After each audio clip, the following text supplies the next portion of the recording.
And we are live. So, what's up? I'm gonna hop right into this. This has been a very interesting week. Um, the title is exactly as it sounds: "Burning the Candle at Both Ends," or to that effect. And one of the first articles I want to read to you guys. Pull it up. It's in the world section. I'm pretty sure.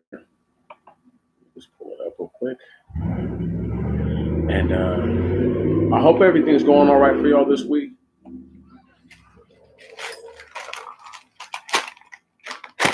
This is a order to dismiss without prejudice.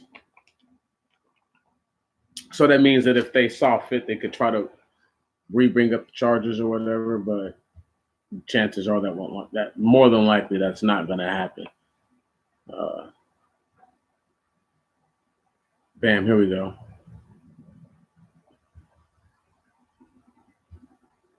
So,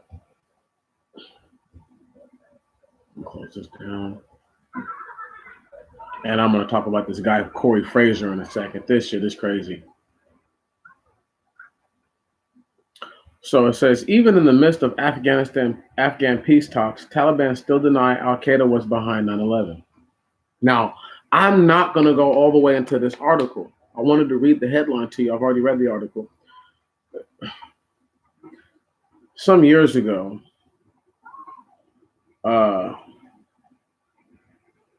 there was a brother who followed up something. I don't know if he had just heard it from what I had already said and was following up, but pretty much he concluded himself that Al-Qaeda or Al-Qaeda was a made-up organization. They're not actually real, and it doesn't actually have a real translation. I mean, obviously, there's people who may claim to be part of it now, but it's a CIA manufactured name. With that said, the candle being burned on both ends in this article was the fact that the United States government has the audacity, even though there's strong, powerful evidence that points to any direction but so-called Taliban members or Al-Qaeda being those who took out the attack in 9/11. And the reason why I said that this is I want to start right here is because the mentality that a person has to have to go forth and tell people, like talking about regular people. Like, let me read a little small snippet of this article to you so that way you get why this shit is crazy. All right, let me read this part right here. Suhail Shaheen is he's like a spokesman for the Taliban, right? And he says, it is not known who is behind that. If there is proof given to us, we are ready to try him. I want you to understand this right now. Right now, he just allowed for the United States to stop burning the candle on the other end. And they're probably not going to take that. And how he allowed them a way out is he pretty much said, if you give us proof that somebody, whoever it is, did that, we'll try them. They'll probably find them guilty, kill them. People will get to say that the culprits of 9/11 have finally been brought to justice. See, but because the United States they don't want to withdraw, but the threat of losing people that you really can't afford to lose in that region right now, because there's a strong desire to bring troops home. I'm not going to get carried away into that. However, the fact that they don't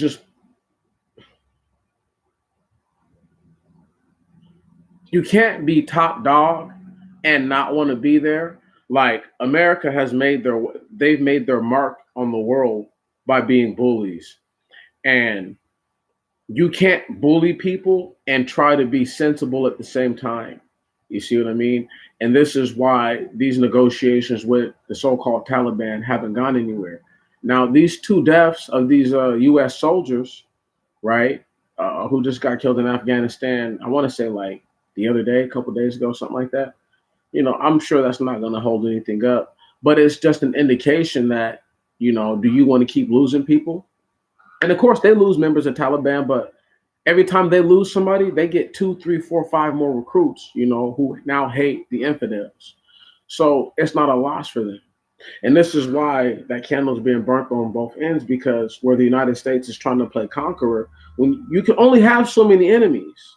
You guys understand that, right? You can only. I learned this from an OG dude, R.I.P. Rontez McClure, and he said, "Meech, I'm not saying that you can't fight all these battles, but I'm saying you're not going to win them all because you're fighting them all at one time." So the point is that we're we're we're in a very, very critical piece right now. Um, there's another article that I read earlier where there's an Iranian tanker that the Americans had already grabbed up once over there in Gibraltar. Um, well, they're trying. They pretty much, it's been known, like the spokesman for the country who had just left. He's like, "Yo, if you uh, intentionally or unintentionally help this Iranian oil tanker, there's going to be consequences for you, pretty much from the American, you know what I mean, government." So now the Iranians have said if the Americans touch the tanker, there's going to be, heavy consequences. Well, the thing is this right here, y'all. This is part of that burning of the candle on both sides, because this is that region is really close and everything is kind of like tight knit. The reason why it's really a loss for the Americans to have to pull out of Afghanistan, major loss, the first and foremost, uh, you have to go to China and the fact that natural earth metals, not just in Africa, but that giant lithium vein and the smaller lithium veins that are all over Afghanistan. People don't know about that. Anyway, because there's such desire to control all of that, they don't just want to leave the region. So it's really a loss to have to leave. But the Iranians are a well-trained force who the Americans have avoided fighting head on for the last 2 decades. Um, I'm not sure if you guys remember this, but for a long time, Iran was going to get involved in the conflict in Iraq because they didn't like how the Americans were handling the situation. Not even sure if you guys remember that. And the Americans toned all their shit down. This is like 11 years ago, 12 years ago, something like that. Maybe a little less, but it was a long time ago. This wasn't at the apex of the Iraq War, but this would have been right after like the major crescendo. So yeah, about 12 years ago sounds right. Because 04 to 06, 03 to 06, you could really argue some of the roughest, ugliest fighting. 02 to 01 to 03, indescribable fighting, and then 03 to 06, like really rough and like, violent patches that they hadn't seen since they fought when they first started fighting that fight. Um, People really don't talk about Fallujah enough. You know, now it's a battle that took place, 17 years ago, but the Battle of Fallujah, and then going back there, again a year later. So it's just like people don't understand like the real dynamics of what they're looking at. You're looking at a wounded lion or tiger or whatever America thinks it is, a wounded eagle, whatever, right? They fancy themselves a predator, but they're wounded, and in their wounded state, they found it to be a what's the word I'm looking for? They found it to be, I guess, less appropriate to seem as aggressive as they normally would. So the art of war, the Sun Tzu art of war, when you're strong, act weak, and when you're weak, act strong. That doesn't always apply, but still, let's just keep it in the focus of trying to have it both ways. So They told people that they were trying to win the hearts and minds of these civilians over there. And then I'm gonna get off this subject and I'm gonna talk about something else. But while they were telling people that we're trying to win your heart and minds, they were indiscriminately dropping drone bombs all over the place, destroying ancient culture, buildings, and monuments. And while they were doing this, right, they proved a lot of the foreign fighters' points that the American soldiers were cowards. I can't stress this enough, you guys. The implementation of the IED only came because once again the Americans wanted it both ways. You want to act like you're a super strong warrior, but when you can't win in a toe to toe fist fight with these guys, now you want to blow up the whole building. Well, okay, how many times are guys going to be in buildings that get blown up where they lose 30 guys and you just lose two or three? You see what I'm saying? This is why when these dudes would be hyped up on whatever, however many number of drugs, and it would take 10, 15 Marines, 20 Marines to kill two or three guys, and they're losing five or six dudes, or more, right? Now it's 50-50. It wasn't so fun anymore. You can't have it both ways. You can't claim that you're this what up, bro? What's happening, family? You can't claim that you're this bad motherfucker, and then when you start getting your ass kicked, all of a sudden now you want to break. You know what I mean? I'm sure you do. You know what I mean? I'm sure you do want a break now because that would be lovely. So the fact that people are so what I'm looking for, they're not just childish. They're like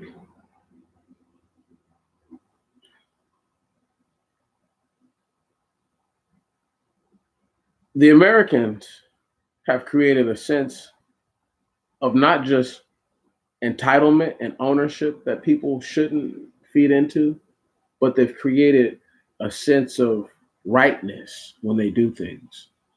And what I mean by that is like they drop bombs on villages, kill innocent people, go and write the tiniest check that they can write. And then after they write the tiniest check that they can write, they expect you, me, and the rest of the world to just kind of take that like, okay, well, there's still this ultra altruistic, all giving, caring government. They're not. They're the devil. They're the wicked. They're wicked devils, who will baseline bottom out the value of a life because it's not an American life. And you would never get this kind of money in your life. Where would you get this kind of money? You see what I'm saying? But it costs blood. It costs physical lives.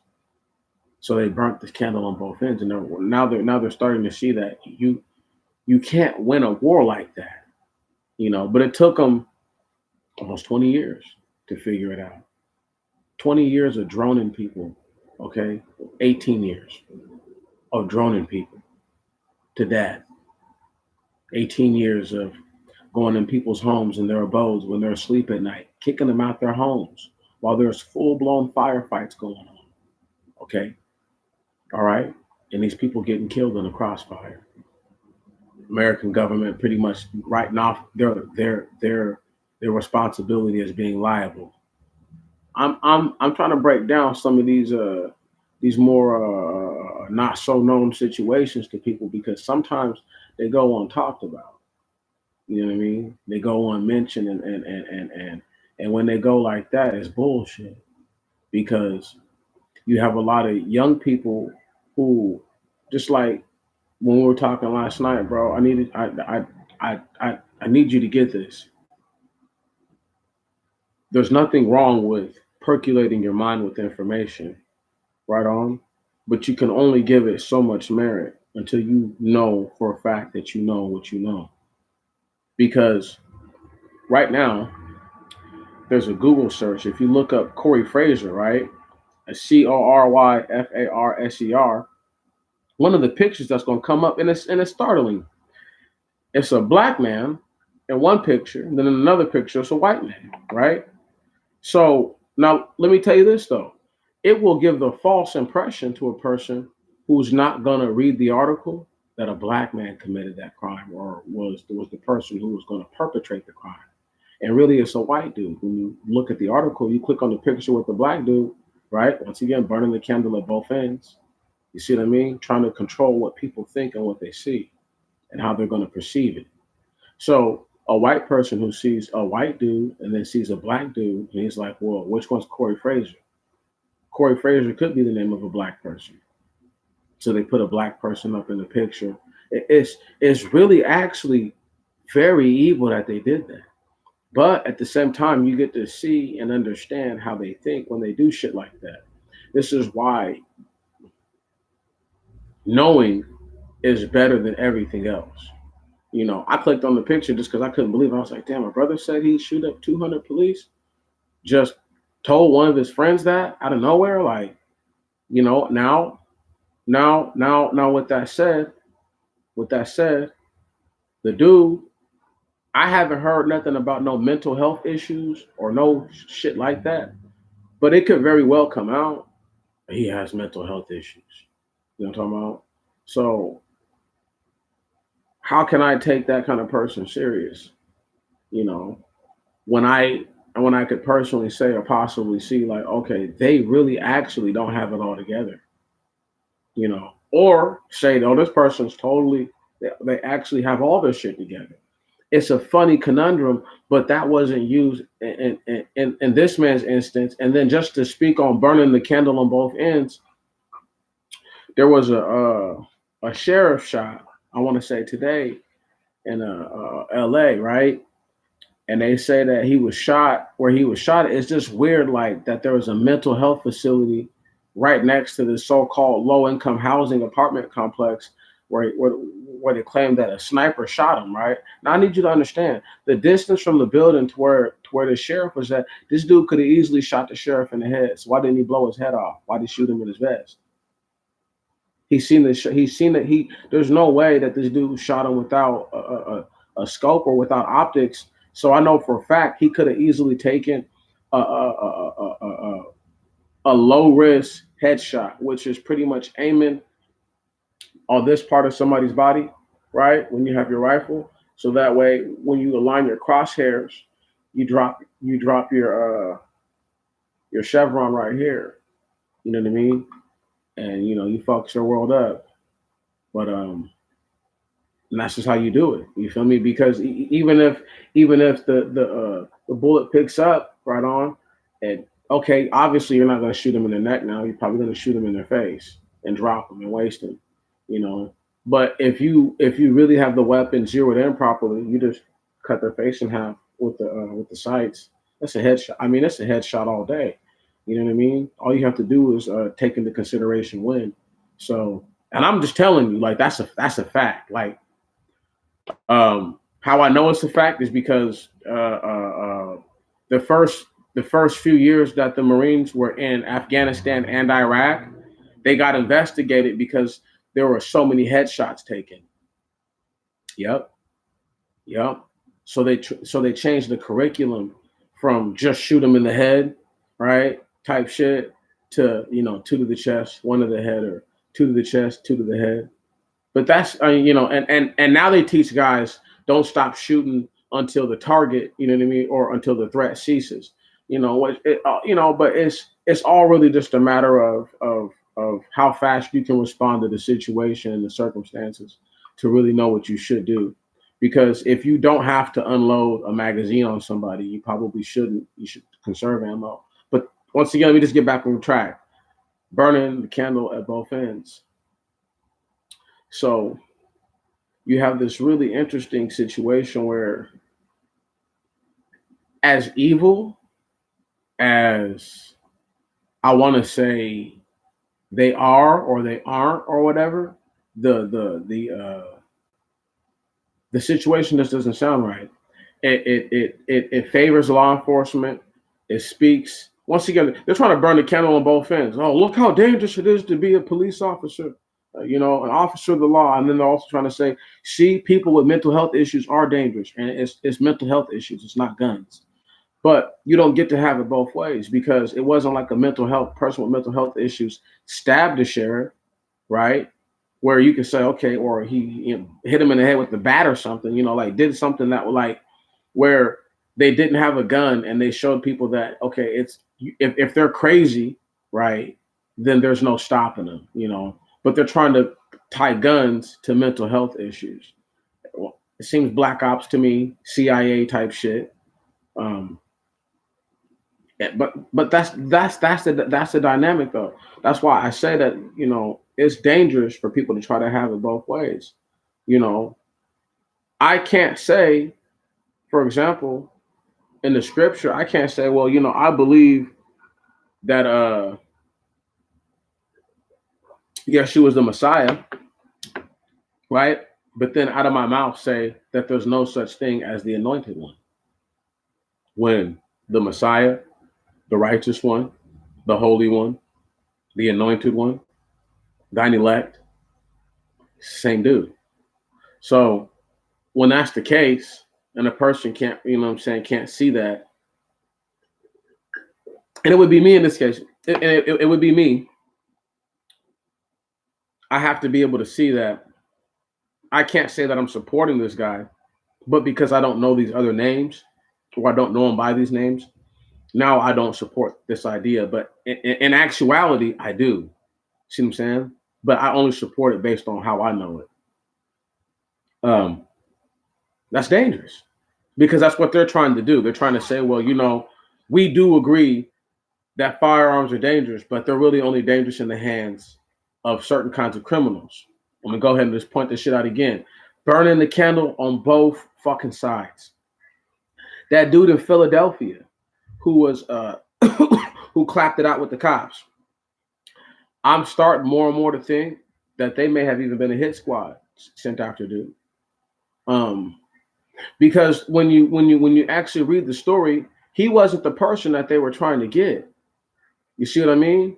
So now he's in jail. He doesn't get to come out and put anything in the fucking media and tell his side of the story. Can you dig that? When he's at court, he has to maintain his composure and act a certain way. So I know that they're not telling the whole hearted truth.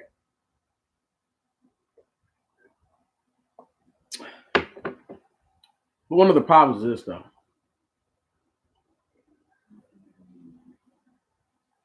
If they went in there trying to kill that dude, because he's a federal informant.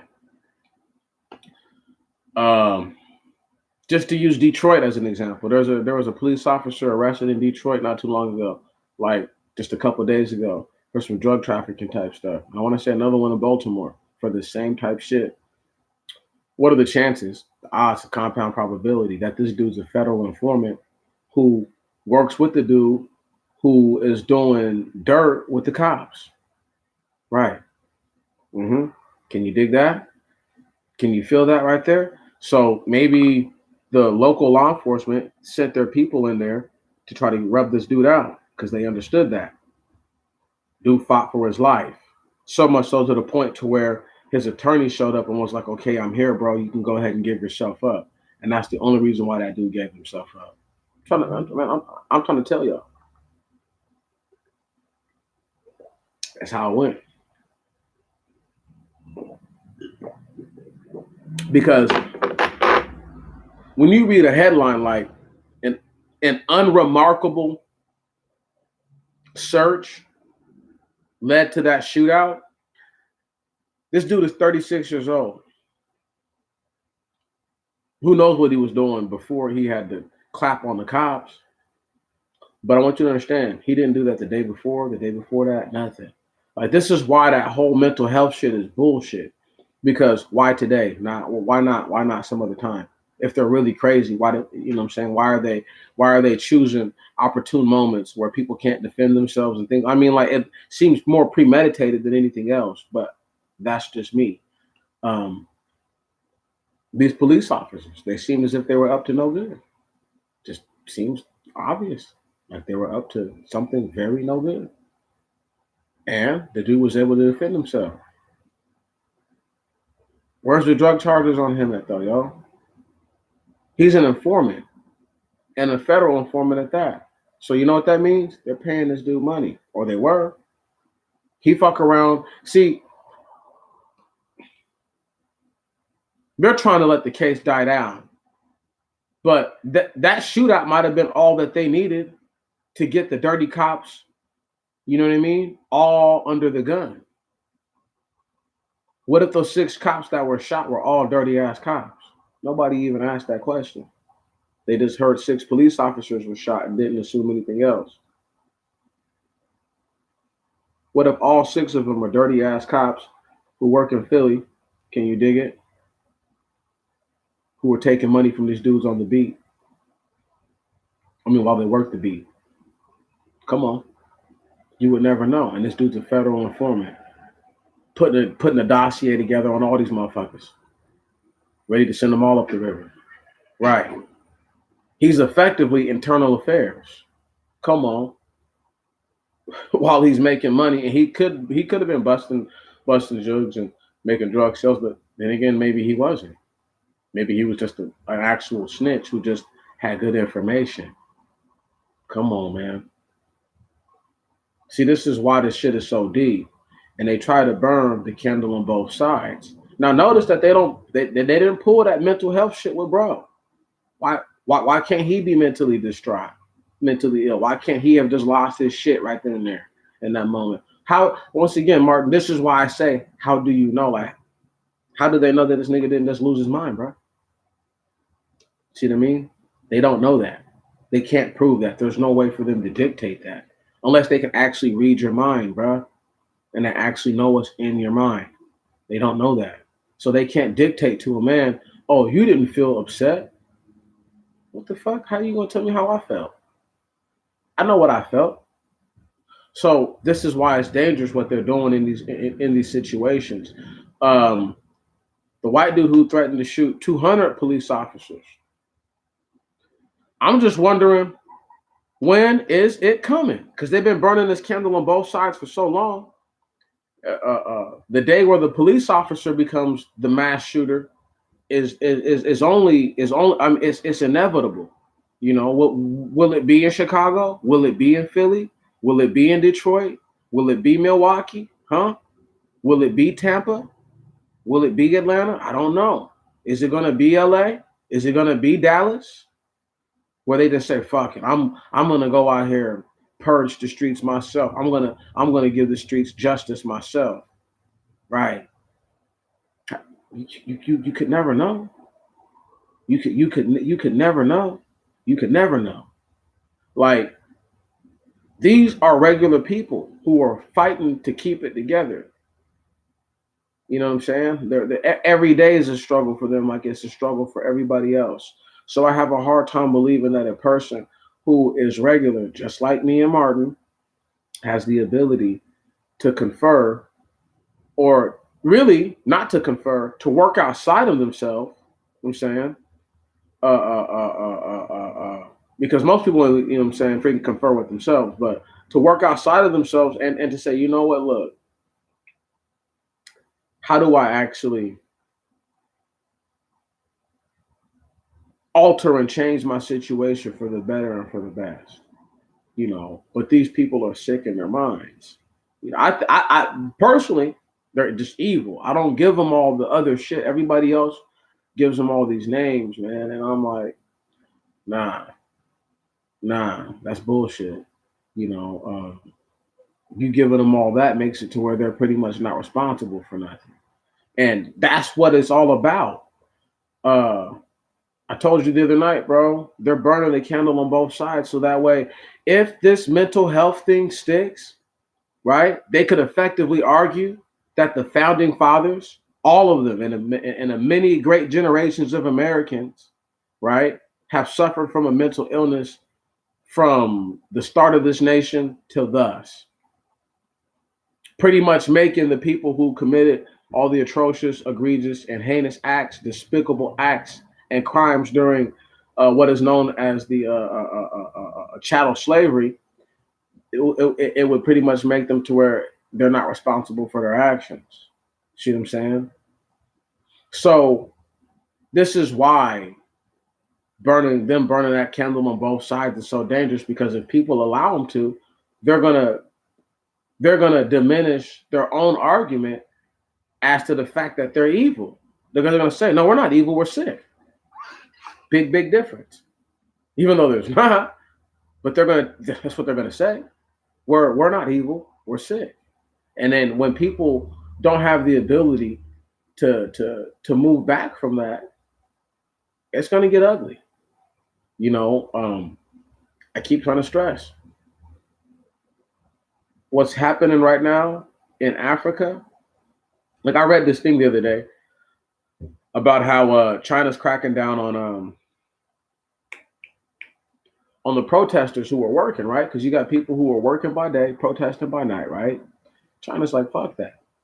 But the funniest part is the only reason why China's able to really keep this game up, this whole charade, is because between the fact that they're raping the continent of Africa, right?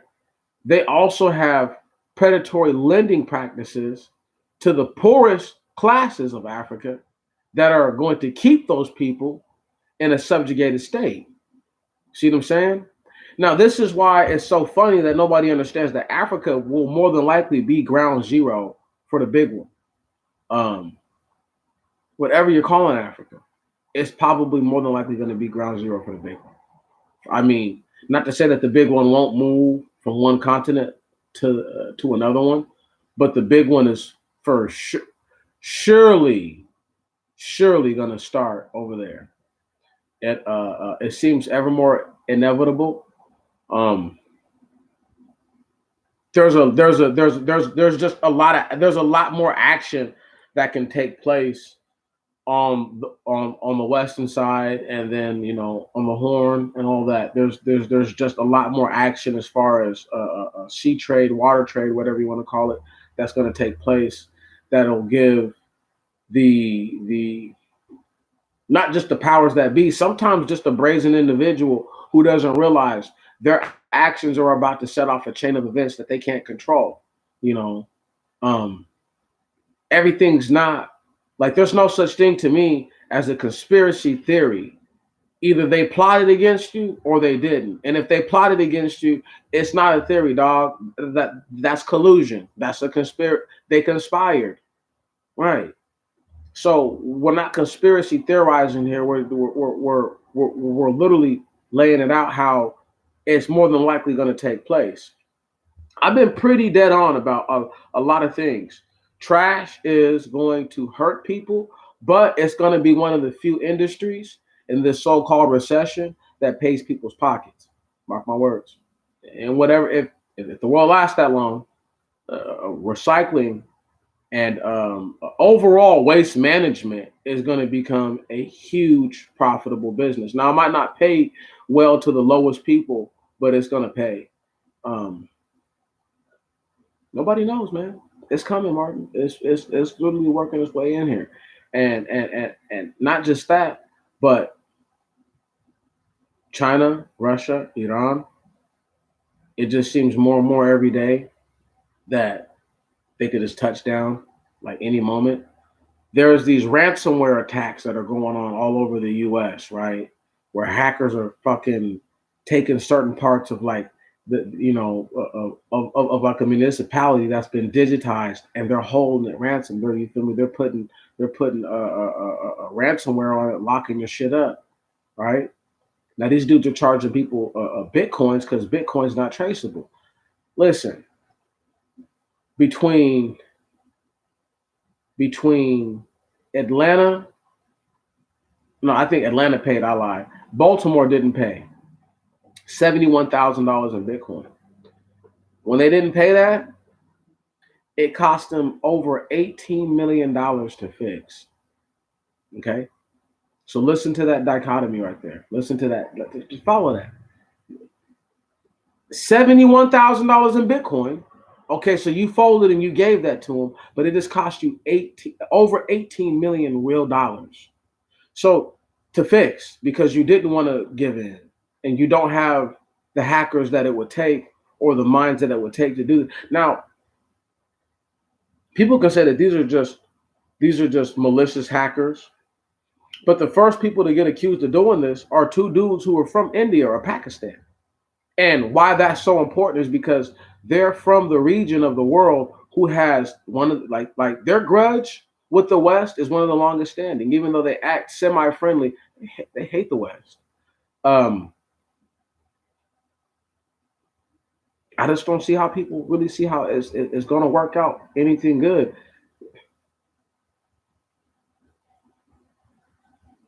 The Pakistanis, just like all those other guys over there in that region, right? They have no reason to have any sort of allegiance to this country, none whatsoever.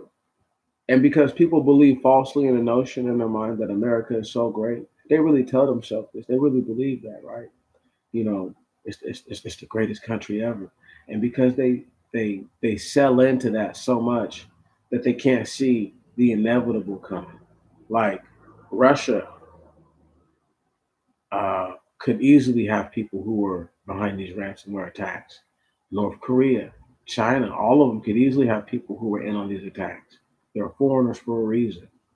And if you don't think that there's people here who just for the almighty dollar won't sell out, you're lying to yourself. These ransomware attacks, if they get to the level that I know that they can get to, oh man, America's in trouble. America's in trouble because you do major ransomware attacks across the most major cities in the United States. If you're lucky, maybe attack a couple military bases, naval bases, Air Force bases, whatever, right? And fucking fuck their shit up or throw it off, you know, and then you just test to see how long it takes for them to get their shit back right. And if you think you can take them, you're like, okay, we're going to do that again tomorrow. We're not even going to wait no 6 months. We're just going boom right on it. Don't worry, those walls that are down there in Mexico, they ain't going to stand up long. They ain't going to be up long. Don't worry, they're not going to be up long. They're not going to be up long. Don't worry.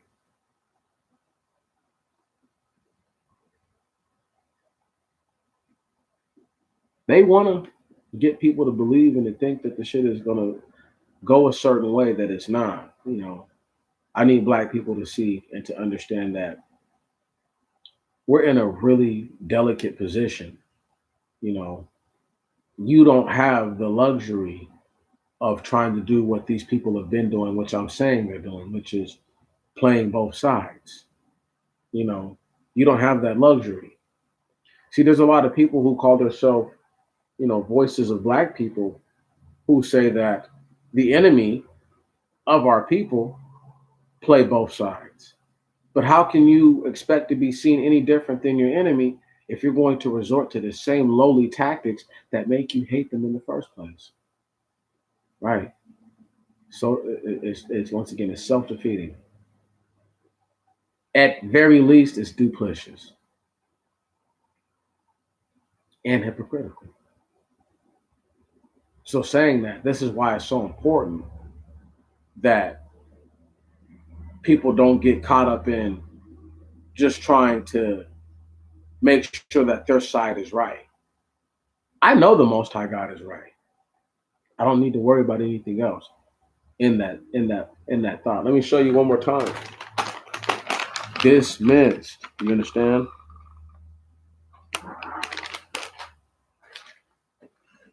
That's just one of the little cases. That's just one of them. Well, and it takes what I did, which is being patient, staying out of trouble, right? I can't have it both ways. See what I'm saying? I can't go out there getting into fights with people. Oh, it's self-defense, officer. I'm just defending myself. But I've already got shit that's going on in the courts. I'm already dealing with litigation, and not just one city, but another one, and two different counties. Come on, it's foolishness, and it's childish. But because people don't have the ability to reckon with themselves what is good for them or what is bad for them, sometimes the things that are worse for them, right, are what they end up picking. And and as good as it feels to defend myself because I know that I may be vindicated, it feels even better when I stay out of trouble. You follow what I'm saying? It's an even greater feeling. Even greater feeling. So What I'm saying is that if people really want a victory, they have to fight for the victory the hard way. See, this case, my case is you know, this one from Tacoma is a prime example where this guy tried to play both sides. He tried to say that I was aggressive and I was this and I was that. But the only video that he and I are on show a totally different interaction than the one that, you know what I'm saying, that he says that took place. Um, but because he did that, what's happening, bro? Just talking about, you know what we're talking about. That candle being burnt on both sides and people not believing that it's made out of wax, you know. But check me out, family. You feel me? Dismissed. That's the shit in Tacoma. You know, that's not the Seattle joint. So the bullshit that is really bullshit is still going on. But the one that I caught, think about that. I caught that one later, like almost 2 months later, and now it's already up. You know what I'm saying? So it's just a matter of playing it patient, you know. But right now, man, we're just talking about, bro. I mean, bro, I've covered a bunch of different stuff, but really, let me just go back and hit a few different things with you. So, this white dude threatens to shoot up 200 police officers, right? His name is Corey Fraser. And what was amazing was, dude, bro, like if you guys go to Google right now and Google Corey Fraser, one of the pictures that's going to come up is going to be a black dude. And why that's so fucking bewildering and flabbergasting is because the person who perpetrated the crime, allegedly perpetrated the crime, is a white guy. But if you click on a picture with the black dude, it'll even show you. So what you really come to reckon in your mind is, why are they showing a black guy? You feel me? Uh uh why are you showing a black guy as if he's the perpetrator for the supposed crime? And the crime is he's getting charged with a terrorist threat. You feel me? With a false terroristic threat. You know what I mean? Whatever, carries up to 20 years. But they should be charging his bitch ass with a full blown terroristic threat. You know, but they're taking it easy on him because he's a white dude. But just notice what I'm saying though. They tried to burn the candle on both ends, right? Today. Because while that was happening in one place, you had in LA happening, some sheriff getting shot in his bulletproof vest. Now, Andre, listen to me. They say that there's a complex across the street, bro. All right. The person supposedly sniped him in his vest. Andre, why wouldn't they just shoot his head off? Andre, why wouldn't they just push this nigga's wig off, bro? All the way.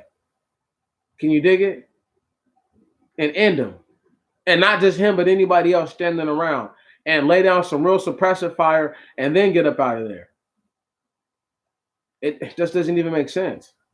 Right, makes no sense, bro. Come on, man. But that's what they want us to believe. You see what I mean? And what was crazier about it was the apartment complex that the shooter was supposedly in, is housed right next to a fucking mental health complex, bro. Come on. A mental health institution right next to this place where they're shooting at the so-called Los Angeles sheriffs. Come on, man. Sheriff's deputy, but you get what I mean, though. Come on, bruh. It's crazy. Once again, burning the candle on both sides, though, because they can. But that's what's going to be their downfall. That was the downfall to my court case. They told me, not realizing I had court August 15th, or they did realize, they're gonna tell me, the chick gonna say, yeah, we're gonna push this out one more time and see what happens in Seattle. Man, I must have got into the courtroom and been like, you dirty ass bitch. You know what I mean? I was hot. I was hotter than fish grease. You feel me? I'm telling you, I was hot because the whole point was I'm watching people get their shit dismissed, right? For the most frivolous of reasons. The same type of shit that I'm saying you could file a motion to dismiss under, and you're telling me, but the prosecutor, man, I was like, this shit is crazy. So when it all came out, the chick comes back to me after I'm sitting there with my face all screwed up, right? Chick says, oh, the prosecutor is going to dismiss the charges. I didn't say, oh, she better dismiss them. I didn't even say nothing. And like I told Sister Tammy, I didn't tell him thank you or nothing. Tammy cracked up. She thought it was funny. She thought it was hilarious, But that's just how I felt. I'm not telling you thank you for doing your job, especially if your job is the right thing to do and you were doing the wrong thing in the first place, and now all of a sudden you're doing the right thing. I'm not telling you thank you. The fuck? That's madness, right? But that's where we're at though. Is you have people, man. You got to handle it the best way possible, and the best way possible normally, bro, is just not being afraid of these people, man. If I hadn't done what I done today, there was a good chance that I don't get what happens doesn't happen for me. You follow what I'm saying? There's a powerful chance that that they push my stuff out again, to October or past October or whatever. And that would have been clearly past the year mark for me. And I'm like, man, what the fuck is these dudes' problem? So just all that nonsense that I've been dealing with.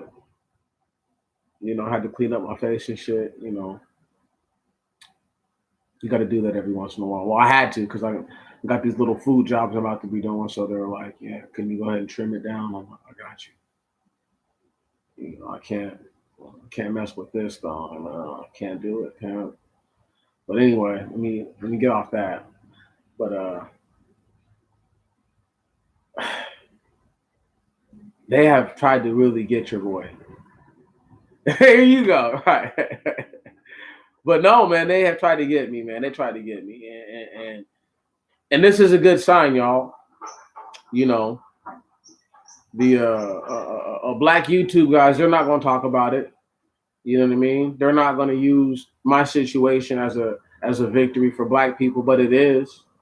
What just happened to me? I'm in the middle of the mental health war. I'm literally on the front lines in this shit. What happens in my case will dictate what happens in other cases in the Ninth Circuit, right on, where all these people are doing these shootings at. I need y'all to really understand. I'm in the front lines, literally, of this mental health crisis right now. And if any one of these black YouTubers was really smart, they'd have been grabbed my coattail. Okay? But they're retarded. Not all of them, but most of them.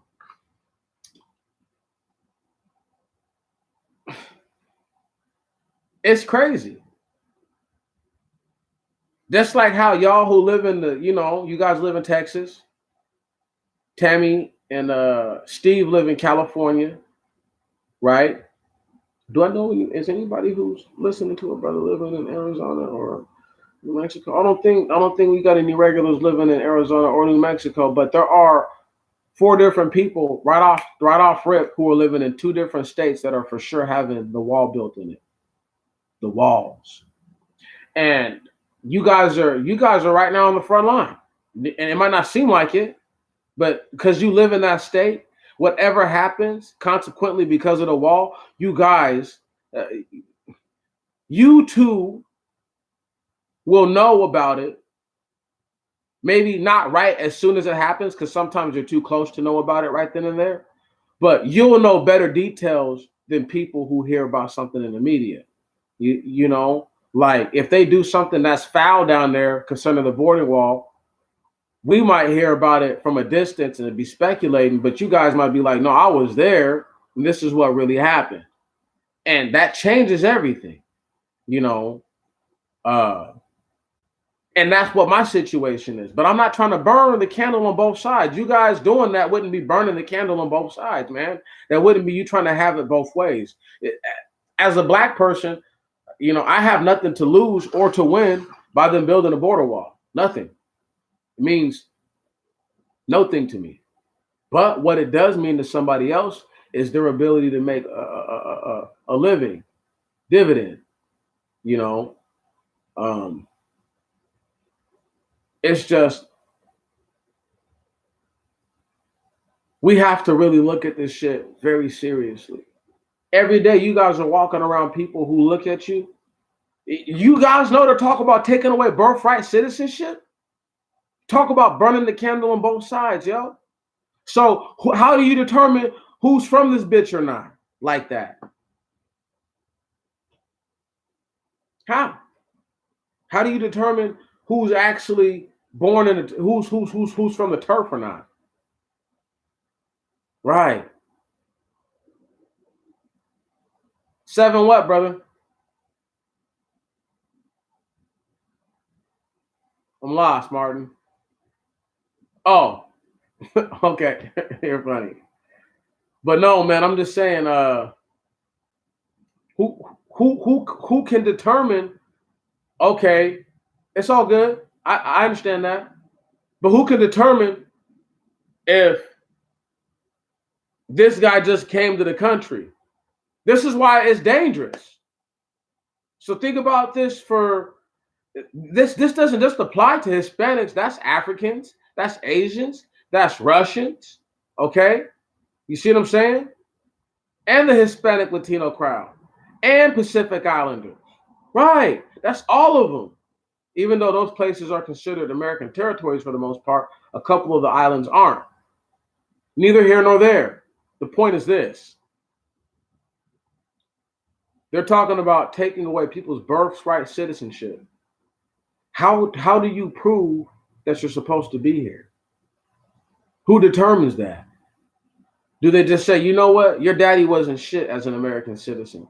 You don't get no citizenship. Is that how it's going to go? You know what I mean? Like, how is this going to work? How does that work? That's what makes you a citizen anywhere. That's what makes you part of the people anywhere. Is being born on the turf. So if being born on the turf doesn't mean shit anymore, once again, that's dangerous.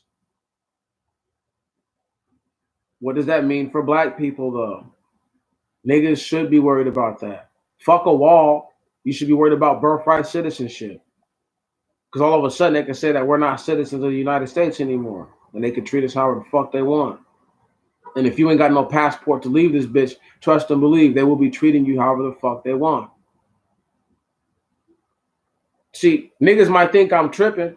There was an article also earlier today that I checked out. It's talking about student loan forgiveness for disabled veterans, right? And I'm like, that's cool because it's for disabled veterans. But what about just for regular people who need student loan forgiveness? They're planning on doing something big. And this college admission bullshit has something to do with it. They're about to, oh my goodness, they're about to come down on the people. They're about to come down on the people.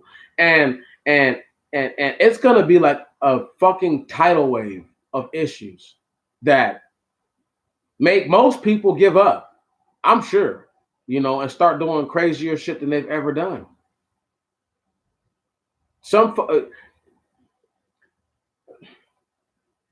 Andre will know a lot what I'm about to say. Martin, follow the best you can. Some people have never truly known any real adversity. And because they've never actually faced adversity, they've only witnessed adversity. Come on, hear me now. They've witnessed adversity. They've heard it. They've seen it. They've smelled it. They ain't never really tasted adversity, though. Right on, because then that means that they physically experienced all those things. That touch sensation, that feel sensation. And some people go a long period of time becoming accustomed to not having confrontation. So when they're confronted, okay, with an issue, it's their natural thing is not to fight back because they've never been confronted with anything that actually perplexed them. The most challenging thing that they ever went through was how are they going to pay for a chauffeur for the next year because they just caught a DUI. But he has the ability to even think that he can pay for a chauffeur because he makes that much money. So it's just because you have people who've never been through it, right? Their lowest, that like when they think that they've hit rock bottom, they actually haven't. It's just the lowest that they've been. And kudos to them for never hitting rock bottom, right? But normally when people who haven't been faced with any kind of true adversity are faced with mountains of adversity at one time, a tidal wave of it, so to speak, they normally fold and they succumb. Um, and it's not me poking fun at them or being rude to their plight. It's just me just really just kind of just pointing out obvious things. Now the reason why I say to you, Martin, because you're a young guy, bro. Unless you've just seen immense suffering in your life, this shit takes time to accumulate and to see and to accrue. Right on. It'll build over the years where you're like, okay, I've seen this and this, haven't seen that yet. Don't want to see it, but you know what I mean. That's the like you can do a checklist. You know, uh, somebody like Andre's age, he can do a checklist, and there probably really isn't anything that Andre hasn't seen at his age because of the time that he grew up. You follow what I'm saying, Martin? Like that's the dynamic is that right now you're growing up in a time where what you've witnessed are sporadic events and they're so different from what they would have been in the 90s that like even the violence now is not the same. Like ask Andre, man. The fucking whole nation was Chicago, like Andre likes to say, because he loves saying that. And that's the word is bond. But he's right though. The whole nation was Chicago in the 90s. Everywhere was Chicago. Nigga, you couldn't go nowhere and not expect some trouble. Like, but today it's so funny that one city harbors that much notoriety where in the 90s it was really New York was the place that was like hella bad all the time you know and these dudes was real killers. These were dudes who were fighting over who had the highest murder capital. Okay, these niggas actually fought for that. Word. Yes, cats got murdered for Jordans in every major city. Michael Jordan going straight to hell. He's going straight to hell. I don't wish that on him, but it just seems kind of obvious. However, everywhere was like that, bro. Dallas for years was hella dangerous. That's why the fact that it's picking up now and it's getting worse, like Dallas used to be super fucking bad, dude. Hella bad. It used to be horrible in Dallas. That's why it's so funny, that you have all these people who don't understand that 24, 25 years ago, the entire United States was in such a different feel. The whole feel was so different. Oh yeah, he's first team. He's first team for sure. That nigga's a first ballot Hall of Famer. He's a first ballot Hall of Famer when he goes. So the whole point is this though. These people, these groups have for a long time been able to impose their will on the people. And because they've been able to impose their will so wickedly, they actually now have a disadvantage. See, the weakest people were never given any strength. They have no power.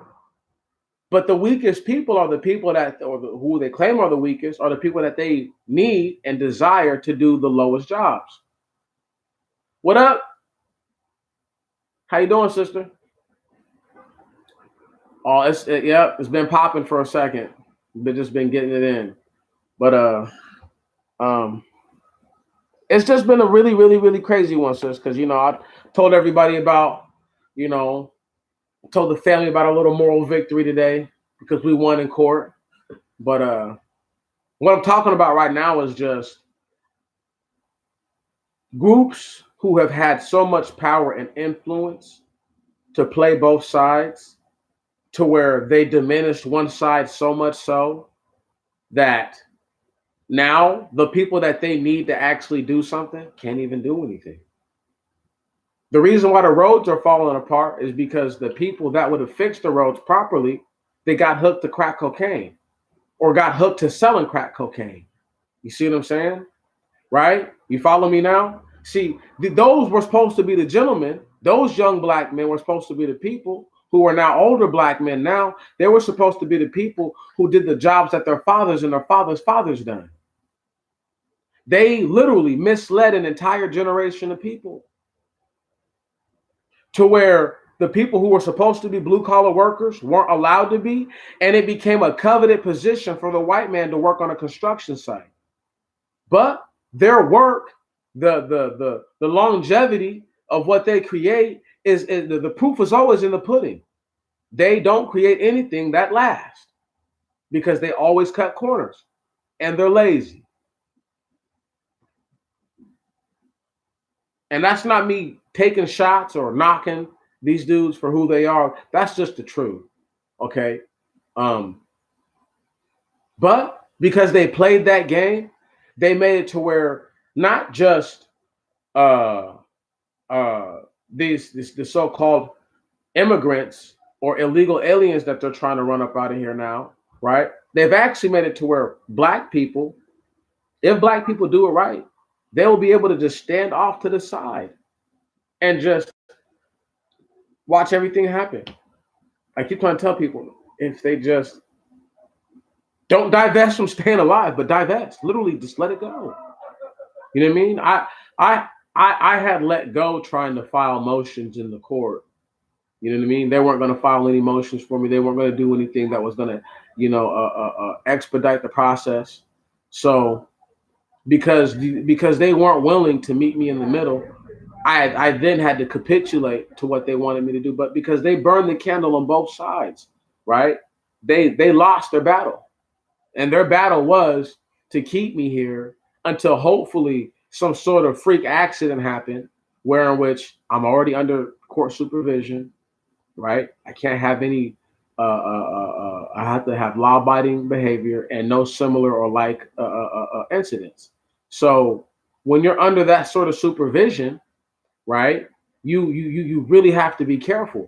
But when they don't get what they're trying to get, which is like I told the lady today, you know, you're fucking up, and it's okay because when I bulldoze all the rest of the shit, I'm gonna bring your ass with it. And y'all don't understand. You know what I mean? Like that's why I had nothing to say to the lady because I've already heard enough of what you had to say. You know, calling her out her name probably wasn't polite, but that was necessary because it forced something to happen that I really did not see happening. I thought for sure today's August 22nd. I thought for sure Demetrius Antoine Jones was going to have to go to court again October 14th, October 15th this year. I was so fucking upset. So fucking upset. Oh my goodness. But for some odd reason, me speaking the truth to her, just calling her what she is, trash. Because that's what I didn't call her trash. I called her something else. But she's trash. And for some odd reason, that bothered her so much. I seen her little face when she was talking to the prosecutor. I watch all the body language that people make. And she was so disturbed that she made it a point. Yeah, you need to go ahead and just drop this. Because the way that he's acting, the way that he's talking, like, you never know what he's going to do. If he comes in here with a private investigator and he's like, hey, man, go downstairs and go check on this firearm with this serial number and just video record any information that you get.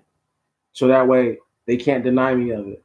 because they threatened to arrest me the last time I went down there to go find out about a firearm. Right. Okay, so y'all want to play that game? But you're my lawyer. I asked you to look into this shit already, and you've done anything but everything I've asked you to do. You've done anything but that. Right. And you think I'm supposed to just be happy with you? No, these dirty motherfuckers. And then the dirty ass broad had the audacity to tell me to my face, y'all. Oh, all of us agree. You think I give a fuck because you, this judge, or you, the prosecutors, whoever, agree on the case as it stands? You think I care about what you agree with, person? All these fools kept trying to get me to go to trial. Oh, if you go to trial, there's a really good chance. But they get paid more money when they go to trial. I don't get paid no money when you go to trial, and there's a chance that I'm going to get found guilty. It's not 100% chance that my peers, even though they would have seen the video and been like, okay, this guy clearly didn't do anything, would have found me not guilty. The easiest thing to do in this country still, like W.E.B. Du Bois said, is to accuse a black man of a crime. And they run both ends of that candle every fucking day. They wonder why, once again, they wonder why the society's falling apart, but you're locking up and discouraging the very people who are they built the foundation for everything here. They literally laid it all out. And you purposely run those people into the ground. There's no way this country is going to last. It has to end, because the fact the rate they lock black men up means that the end of America, if they kept on at this way, all the infrastructure will fall apart in the next 10 years. You would either have to let all these convicts out, let them use all their God-given learned skills and trades that they don't really get to use very much, but they do every once in a while, and go and use all these abilities to rebuild your nation. That'll never happen. Read my lips. That'll never happen. Okay? Never, ever. And the fact that people can't even accept that is basic. It's not hard to get that. We're at such a sensitive junction that people are afraid to stand up for themselves anymore. You know what I mean? Like, when did it become okay to let somebody do something to you that you know is bad for you? Your ancestors died, some of them fighting, other ones of them just persevering, right? But they died where people knew that their backbone is fully intact. Okay? Their backbone was never questioned. You got people who die every day, kill themselves every day. And I'm talking about black people right now. And their backbone is most definitely in question. Because the situations that they're put into, where I know for a fact a lot of these guys say, oh man, shit, I got a gun. If somebody do this, I'm gonna do this to them. There's been more people like that to get laid out, right on, or fucked up than the other person who's with the strap, who's like, if somebody do something to me, bro, I pray to God that they have training. I pray to God they know what they're doing, because I do. You see what I'm saying? Because I'm at them. But the people we're talking about, once again, the people I'm talking about, these black people, they lack that basic etiquette where they even care to train themselves. There's a brother on the internet by the name of Organic the Illionaire. He used to be called Kid Organic. Organic the Maze Runner, what he calls himself now. But Organic, he makes a lot of different little content. But one of the things he likes to focus on are these guys who are in these urban environments who cause chaos out of nowhere. And it seems like it's normally over something that's menial and not very important. And in a video that he posted a few days ago, I made the comment saying that these are the same guys who'll be like, I'm at the range. And the reason why I make that statement and that judgment is that just because you're at the range and you shoot at paper silhouette targets doesn't mean that you're ready for the real thing. You know what I'm saying? If you're not at home practicing your draw, right? When you don't, it doesn't cost any. It does. It costs $0 to train on getting your weapon out. Okay, it doesn't cost you any money to do that. It costs you no money to aim down sights and to get aiming down sights with both your eyes open, right on proper. Aiming with both your hands and knowing how to do that. That's something that you can do at home for free. All right, but these guys don't even know about stuff like that. These guys close one of their eyes to shoot. You know what I'm talking about? They're not fucking with me. So it's just, you know what I'm talking about? Like I can only say something like that to make it make sense. But these are the same kinds of people who, for the most part, are being run over. Because the people who can't be run over, right? The guys who literally actually just can't be run over, they normally get just locked up. They normally just lock those guys up. They're trying to do that to me still. Right. And if they can't do that to you, then they'll do their best to kill you. But it's not the 60s no more. You can't just kill somebody and just nobody knows what happened. You know, fucking cats got their own iPhones, so it's like somebody's gonna catch you, or there's gonna be a camera somewhere that you didn't see. But once again, it's always Joe Blow bystander, right? With the iPhone 10X or whatever the newest phone is that has super duper good resolution and like 500 zoom, and he can see everything crystal clear from across the street. Got your face and everything. Got your little freckles on your nose and everything. Like people don't respect how it really works. You know, just because you have things doesn't mean you know anything. Let me go ahead and repeat that again. Just because you have things doesn't mean you know anything. All right. There's a bunch of motherfuckers who were born with a silver spoon in their mouth, okay, and died with no spoon in their mouth. They died broke than a motherfucker. Died broke.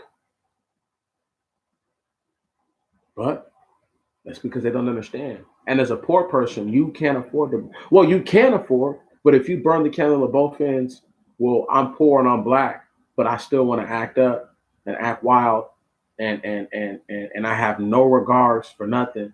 You know what I mean? And I don't even and it seems as if I don't even respect myself, right? I can't really pull the well, I'm a black man and I'm a victim card. That's bullshit. It is. It's bullshit, and everybody should know that. But there's a lot of black people who will act differently, who will speak differently to the matter, and I'm not gonna criticize them, but it's just because where they're at in their life is different, and they're not willing to stand back and look and say, "Ah, oh, all right, he's right. He's right. I did do that, huh?" You know.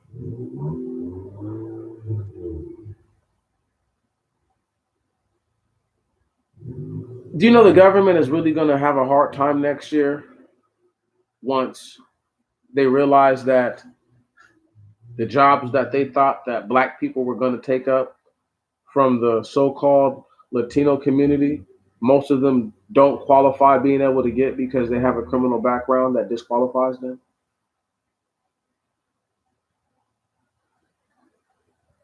Right. The same men that they want to work and take over these jobs, right? The half-breed boys too. All of them count to the white man as being a black person, even though that's not how we may see it. But the point is this: is that they expect black people to take those jobs back that were ripped from their hands. Like we're going to take back what was ours, what's ours. But they don't realize though. You got dudes like me who are like, nah, man, divest. They don't get to burn the candle on both sides. Right. So if I'm poor and black, I'm not going to complain about being poor and black, right on, because I know that the system is ready to buckle and collapse at any time, at any moment. It's ready to give in. And that's a special thing to know that is that whether or not you participate or your participation or lack of participation will lead to the inevitable fall of what is known as Babylon. Can you dig that? So this is why you have to do what you must do, but you should really only do what it is that you have to do. I mean, that's you should really only do just that. What is a necessary thing. So if you feel that comfort items are necessary for you to persevere and for you to endure, then you need to do the necessary things to acquire those comfort items. Whether that be bubble gum or books or hair care products or skincare products or nice hats or nice shoes or just nice clothes, whatever you like, right? Or food, whatever your indulgence is. If you feel like that is a necessity for you to continue to be able to withstand the environment that we're in, then once again, I would encourage you through the most positive means to go ahead and go after that. But if that is going to bring you lower, then don't do it. It's stupid. It doesn't even begin to make sense, man. Black people. I am so tired of trying to get us to see the parts of it that are just painstakingly obvious, you know, painstakingly obvious. Uh, shouldn't take me or anybody else to have to tell a group of people ever in their lives that, hey, the same system that you have to survive in is the same system that is why you really can't thrive and don't have anything as a whole people. If everybody is working together in cahoots against you silently, they don't have to say. Of course, you have plausible deniability. No shit. They're all working against you in cahoots. Who's gonna admit that they're working against you in cahoots if that was the deal? Is we say that that's not what we're doing. That's the deal. So when you have black people who will say stuff like, well,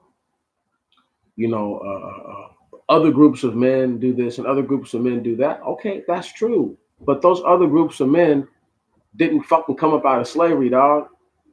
Word. And don't have biological markers on them that for some odd reason they couldn't tell you why they get angry sometimes. For some odd reason, sometimes they get sad sometimes. For some odd reason, sometimes they just feel happy. Right. That they are a special people. You are a special people. You come from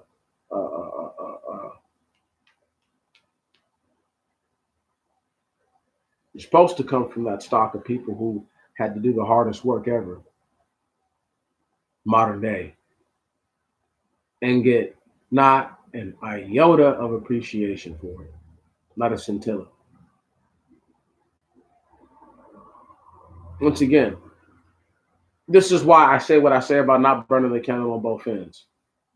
People always want to talk about the white man wrote it. Okay, well, is he a cave monkey, raw meat eating, you know what I mean, animal humper or not? Because if he is, I can't go for the ploy that he wrote it. I can go for the ploy that he stole it. I believe that. Okay. But even then, so what? What does that how does that move the needle for black people? What does that do for black people? Other than tell them some shit that they already know. See, and that's one of those things where duplicity is so evil because on one hand, you have a group of people who will say, hey, look, um, you did this work, right? Or your ancestors did this work, I should say. And we're not saying that they didn't work hard, but we're saying that without us, it wouldn't be what it is right now. Now, when they say without us, they really normally mean those dollars. Could you imagine being an inventor who was born in slavery, got out of slavery, created things, talking about dozens of inventions, but you were only able to patent one and you were barely able to patent that and you died broke? Your patent failed eventually, and then your family didn't get nothing still. White people burned the candle on both sides. And they killed the creative juices of black people. I've told you all this before.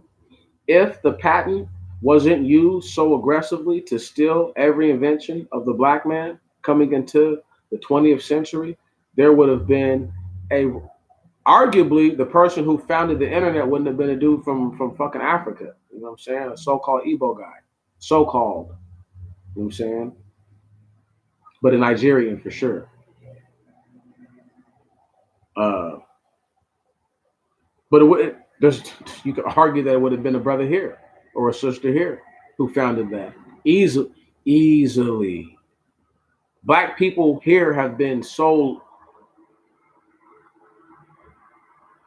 like, I think the last great invention that a black person made is the George Foreman grill. And I'm not being funny. I'm being like dead ass serious. Like, I think that's like the last like super duper like modern invention that like a black man can say that, you know, because of me, people are eating way healthier, not having heart attacks like they used to. Y'all even, man, the George Foreman grill saved so many lives. Saved so many lives. They don't have to talk about that. They don't have to give that man his credit. You know what I'm saying? For making food that would normally be hella bad for you, right? Greasy ass fat filled burgers and shit like that. Still tastes good. Get all that nasty stuff up out of there, and you don't have to wonder if it got out of there or not. You know what I'm saying? You're not draining the oil into your the water running into the damn sink or nothing like that. You know what I mean? You don't have to do none of that. So it's just one of those things where, because people will overlook what black people did, and I understand why black people don't want to be creative. You know, with the large respect, what Sister Bowser has done. You know what I mean? She's pretty much created her own little concept. Really, I mean, it's hers. So that's fucking epic though. But realize, if the world wasn't so predatory, she might be a super famous person for what she has in her mind, for what she's created. But because they have a way of trying to always take from you, especially the best things that you have, it makes it not worth going out there and putting those things forward. I'm not gonna let you take the best that I have. My best? No, sorry. Tripping. You know, and that's where black people are at. Or that's where they've been at since Black Wall Street. You know, you could argue they've just been totally divested from trying to be too creative. You know, again, the George Foreman grill was probably created more out of like necessity, so George Foreman could still eat burgers and shit, you know, and not hear his wife's mouth about how, you know, how high his blood pressure was and the doctor being on his ass. Come on, common basic stuff. And of course, I can sell it and make money off of it. And who hasn't? Who had never seen, probably in his day when he was coming up, grease trapper or juice trapper type mechanisms, you know what I mean, that work like that. Sure, whatever. But he got paid off of it, did it the right way. But if he was never a boxer, made prize money and did shit like that, there's a good chance that he would have never been able to do the Foreman grill. And he could have lived his whole life and came with that. He could have had that idea in his head his whole life. And be like, you know what, when I get the money, I'm gonna do it like this. I don't really know how it worked out, but I'm gonna assume that his wife was on his ass. And this could have been something in his mind, but I'm gonna assume that it was more like health issues, you know, and I gotta get my shit right. And I still want to eat what I want to eat. And that makes a big deal when you can still, you know, take some chicken that's marinated, like chicken breast that's marinated or chicken thigh that's been marinated, and toss it under the foreman and toss it over and rotate it and psh, bam, and you cut it open and you're like, oh man, chicken's all good, everything's all good, you know. But he's the last one. He's the last one that really did anything as far as like that I can really think of that an item like a unless you want to talk about video games and how a brother made the processing chip that made the first consoles go. You see what I'm saying? I mean, like there's there's more minutia things that black people did coming into the modern times than things that were just all out there. Like yo, like we made curtains.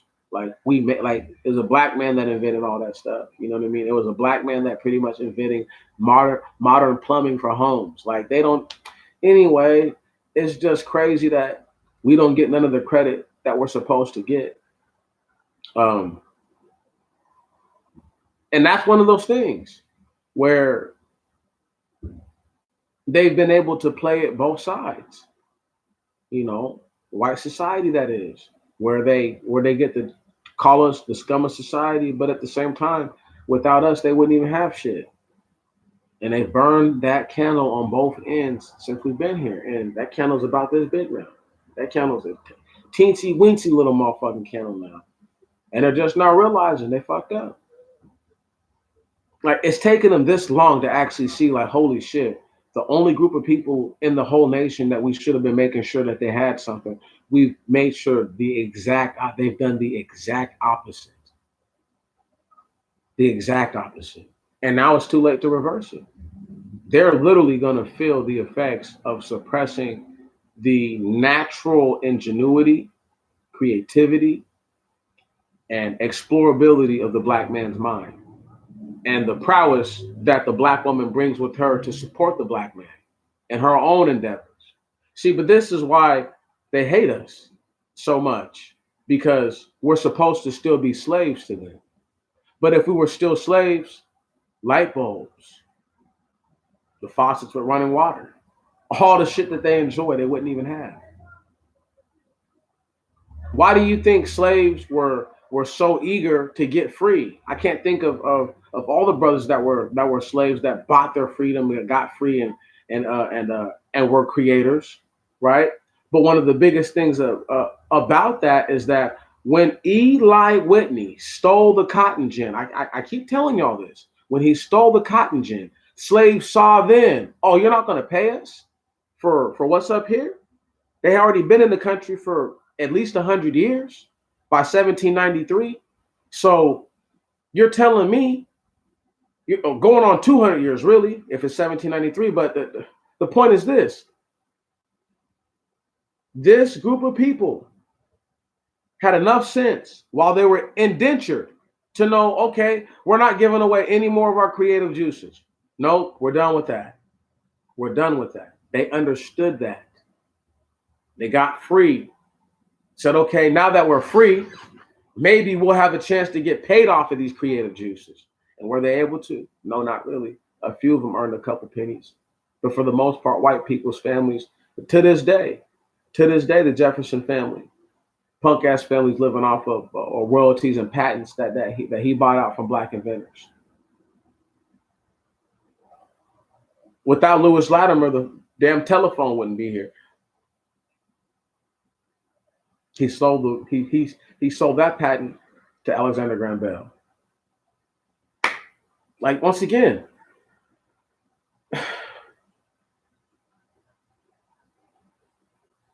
it's really sickening, you know. And they've burned this shit on both ends for a long time.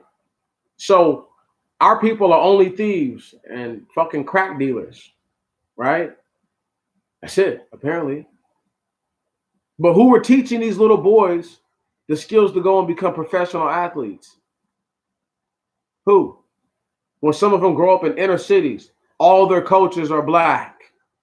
All their teachers are black for the most part.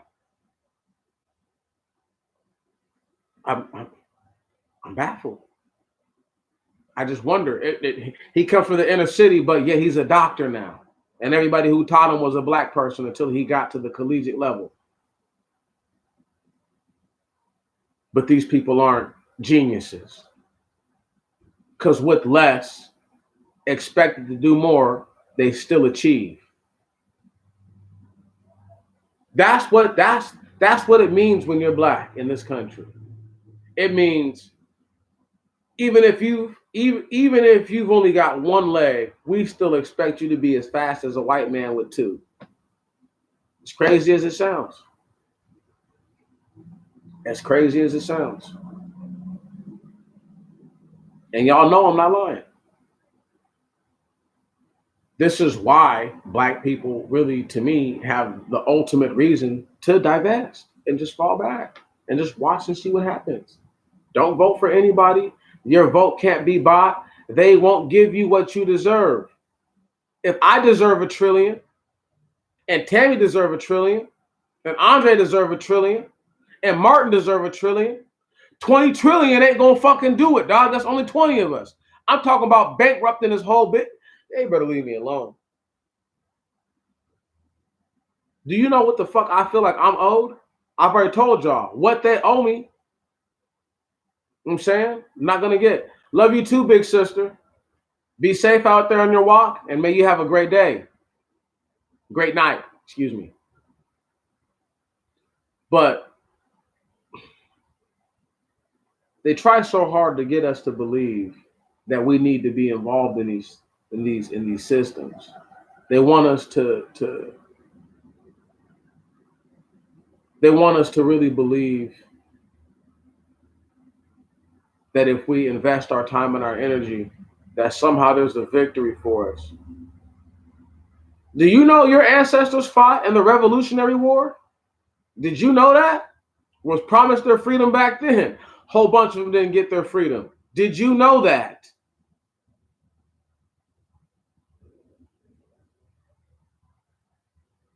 Right. Act like Abe Lincoln did something that should have been done for black people when they fucking fought for it and earned it during the Revolutionary War.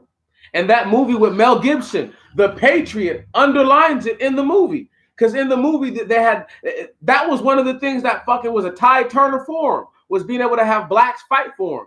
And they said, if y'all black boys fight for us, right, we'll give you your freedom. Now the smart Negroes obviously just didn't report back once the war was over. You know, I'm going wherever, the as far north as I can. Can you dig it? I'm going as far north as I can. I'm a free man. I lost my papers in the war. I volunteered as a free man. Shit. But I'm just saying, because one of the biggest issues that black people don't realize is that they'll pick off. That's right. That's right. The 4th of July, that's right. Because it is exactly that, bro. Because they told a dirty ass lie. A dirty ass lie. Told those men, if you put your ass, arm and legs on the line, right, we'll let you free if you're still alive at the end of it. And y'all seen how it played out in the movie The Patriot. Guerrilla warfare was what they used to overwhelm the redcoats. Now, who knows how true that is, and this, that, and the other. But I just wanted to illustrate that at least in a movie like that, they were honest enough to tell us that black people fought valiantly and bravely. And you've seen the indignation that Mel Gibson's character had, you know what I mean? Finding out that, you know, these guys aren't going to get free, you know what I mean? Or like the prospect of it, I should say. Because you don't tell somebody something, man, and then not stand by your word. Because a white dude understands, okay, if I tell this brother I'm going to do this for him, slave or not, doesn't matter that he's a slave. Okay, he has 2 ears, and he has a mind between those 2 ears. And his mind can make up if what he just heard was honest or dishonest based on how I treat him after the fact. So when you have these people who are like, oh well, Demetrius, well, it's not all their fault, or it is all their fault. They lied. They lied, and they burned the candle. And this, once again, a historical example of them burning the candle on both freaking ends. Okay, this is what they do. You can't have it both ways. This is why it's so dangerous to do that. To attempt one thing, even if it's unintentional, right? So for example, I give you one. A guy tells all of his slaves, if y'all fight, I'll set all of y'all free. But that maybe not be a deal that is made with the Continental Army. So the Continental Army is like, well, shit, your slave owner said he would set you free, not us. Still playing both sides. And since they were so, once again, that sort of duplicity, black people are the type of people where even if we forgive you, we normally don't ever forget. A black person will be at somebody's home who has done them wrong and go in there, share a meal with them, break bread with them. They'll leave, and the person they're with, and they'll be like, yeah, man, 10 years ago, man, that nigga tried to break my head open with a rock. Like, it happens. But that's not a black dude trying to play both sides. That's just him remembering. But he's so forgiving.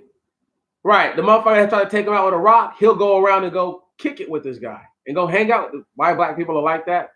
I have no idea why they're like that. Why they will go and spend time with people who sought to do bodily harm, possibly even take their life. No idea why they're like that. What I do know is this, though.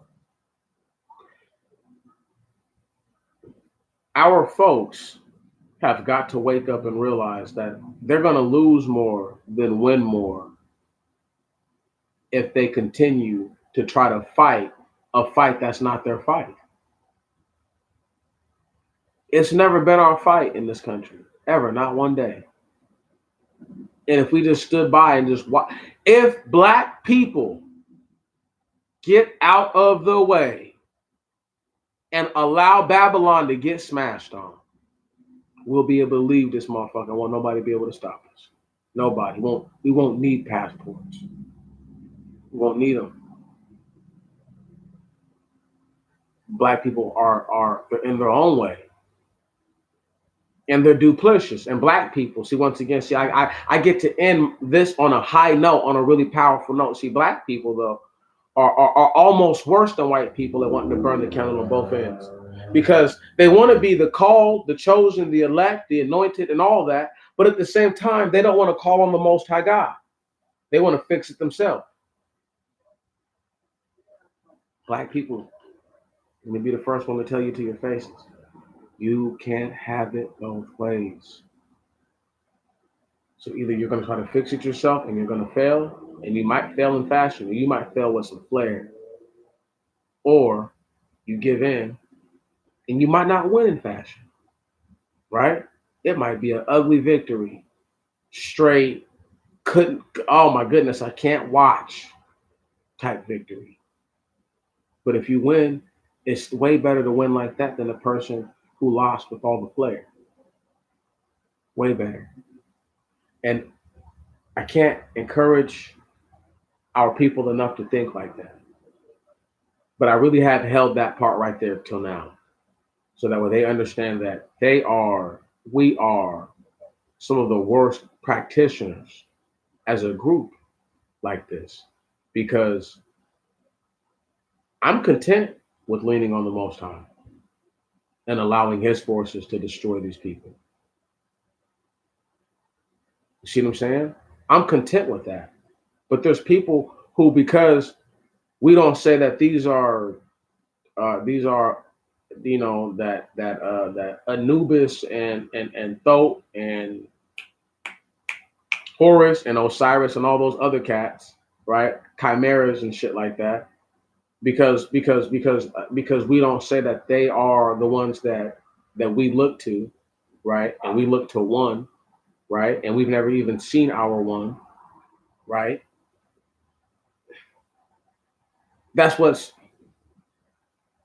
that's what separates a person who really wants to make it from somebody who really doesn't, because they can't have it both ways.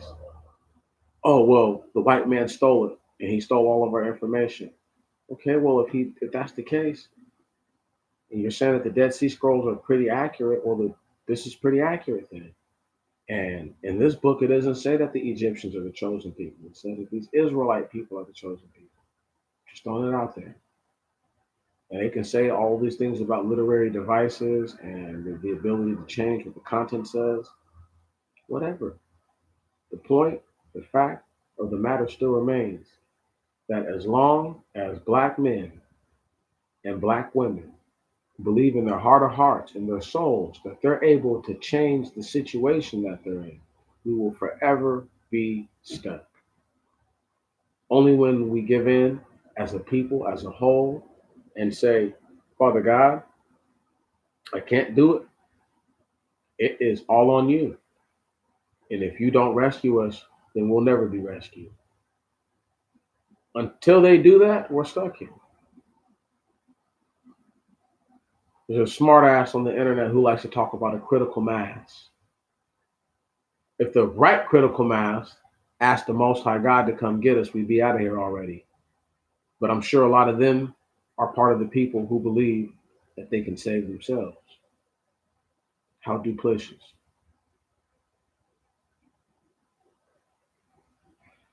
Our people are learning to do something that they should not do.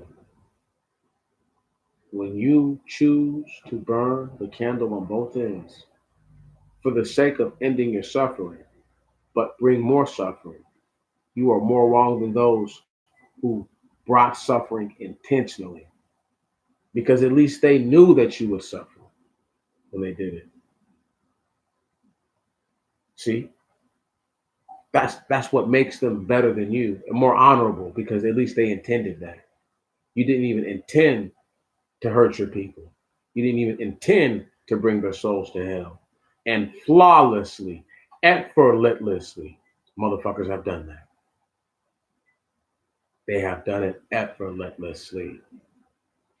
I know it's effortlessly, but still, it's been effortless. They have not lost a beat, not one, not an iota, not a scintilla. And black people are solely responsible for that failure. No other group. It's not the white man's fault for deceiving us. It's not all the other.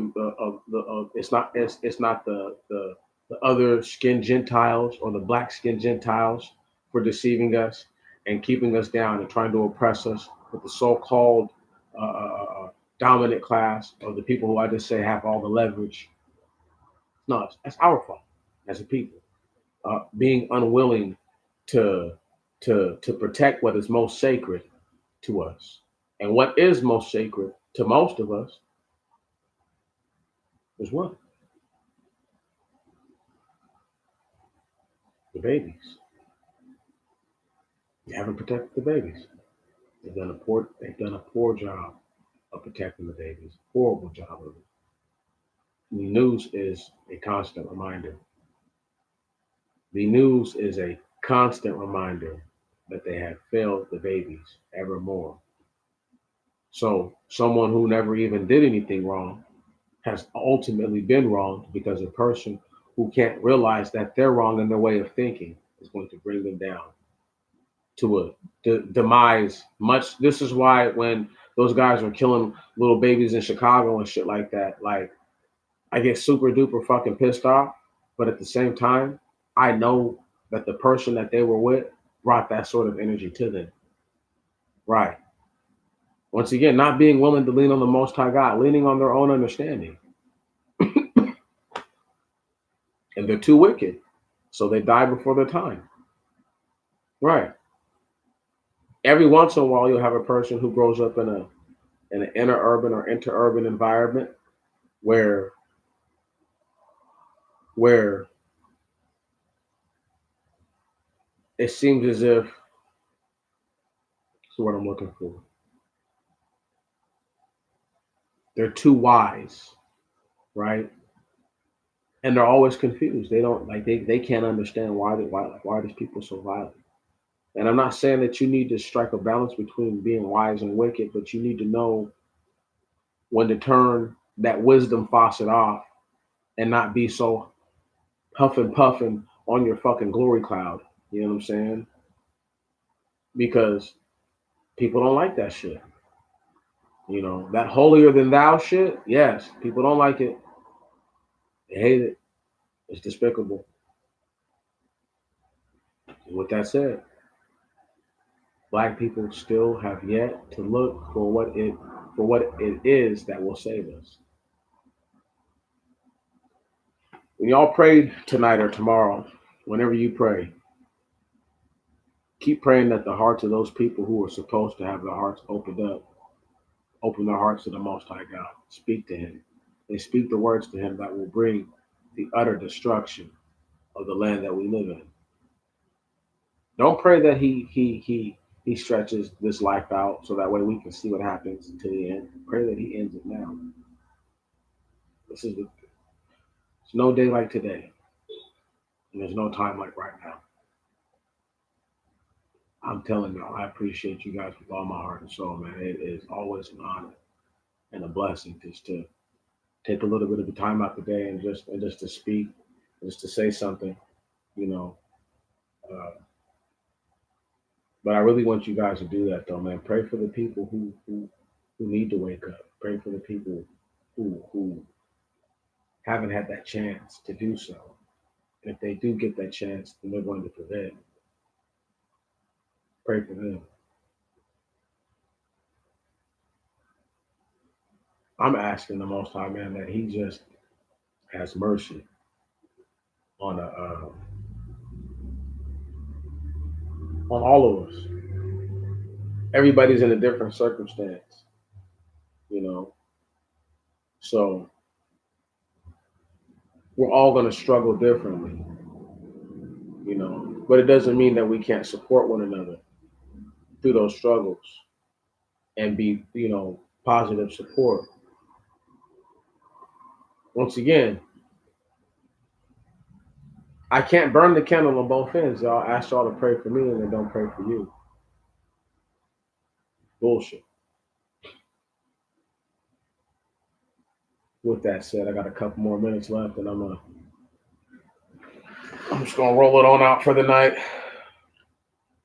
because it's been that kind of a day, man. I'm tired.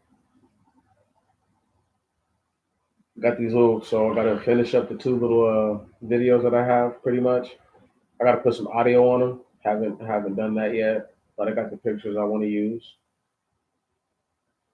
That's what I'm looking for.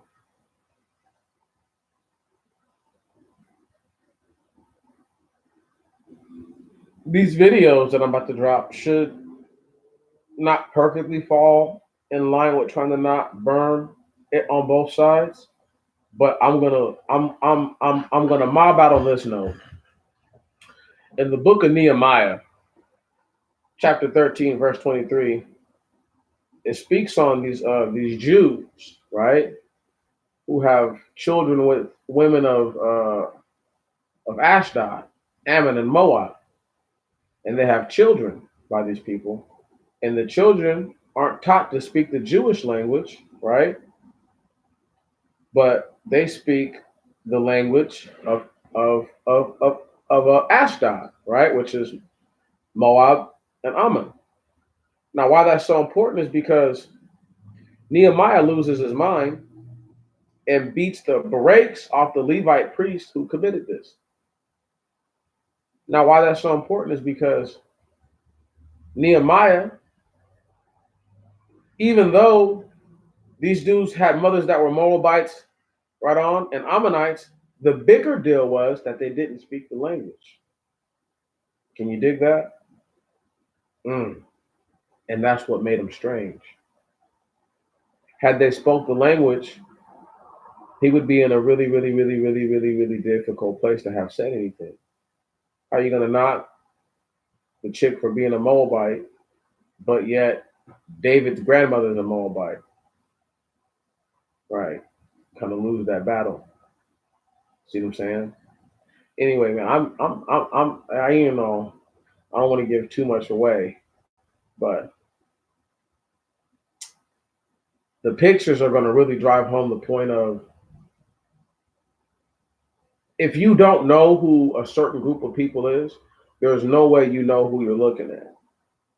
Even though I have a strong idea who I believe Gentiles are and are not, bearded or not, even though I have a pretty good idea of who I think the people are, right on, regardless, I'm not right because I wasn't there and I actually don't know. It's all just what I believe. Now, do I think I know some shit? Yeah, I think I know some shit. But at the end of the day, because I was never around in the days when people were still called Hebrews or whatever that is, I don't know. And it's just safe to say that because I don't know per se, I shouldn't insinuate and I uh,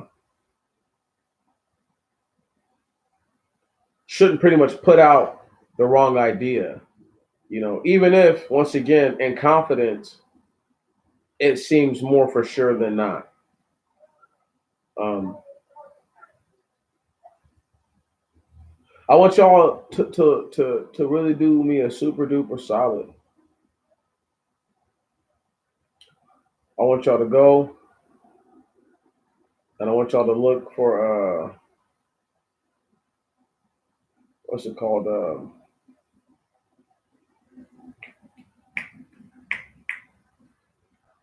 Go back into either like my old video because I can't find it right this second. I'm gonna have to get the link for y'all again. Matter of fact, don't even worry about it. I'll just email it to you guys later. But I'm gonna email the link to you, and I want y'all to just read that article about the Dead Sea Scroll and just understand why it's so important to defer to the scripture. And when I say the scripture, I mean the book of Enoch first, and then what we call the Torah or the Pentateuch, and all the other gospels, right? That come after Deuteronomy, right? Those come well after there's an established kingdom, you know, and even furthermore, during the days of the Messiah, so-called Jesus guy, is when some of the more complete compilations of the writings of the prophets had been had been put together. But when you read about a person saying that, you know, as one prophet said, blase, blase, blase, you have to realize that if that's true, this is a person speaking words that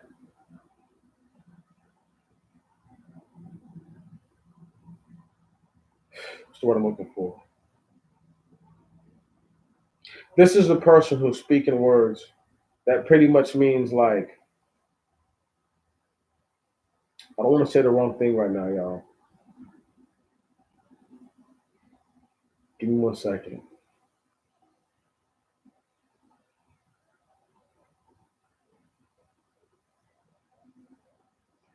I guess it's more or less me just trying to say that when you're reading it, the understanding that's given from the Messiah or the likes of the people who even bring up the prophets, it's like it's only certain.